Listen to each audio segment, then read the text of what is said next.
আসন্ন ত্রয়োদশ জাতীয় নির্বাচনে ঢাকা ৮ আসনে আমার মতে সর্বপ্রথম এগিয়ে আছে আপনার বিএনপি প্রার্থী জনাব মির্জা আব্বাস সাহেব।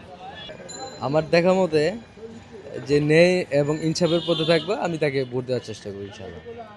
তবে আপনার যদি ভোটের দিক থেকে আগায় দেখেন, মির্জা আব্বাসের কথা যদি আপনি বলেন, তিনি যেহেতু আগের থেকে রাজনীতি বিষয়ে ছিল বা রাজনীতি অভিজ্ঞতা সম্পন্ন যদি দেখেন, সেক্ষেত্রে আপনার যদি মানুষের আমার বিচার বিবেচনায় যেটা হয়, ইনশাল্লাহ আমি যদি ভোট দিই সেক্ষেত্রে আমি পাটোয়ারিকে ভোট দেবো।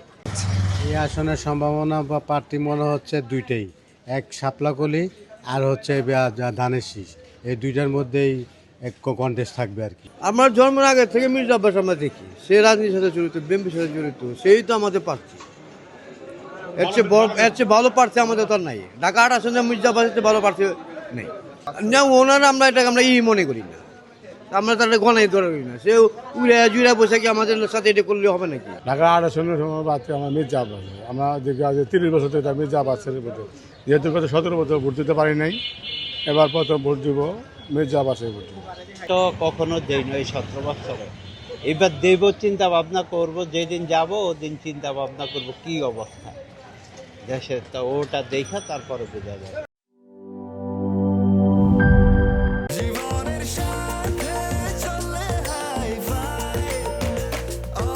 স্বাস্থ্যকর অল টাইম, সব সময় অল টাইম হেলদি লাইফ।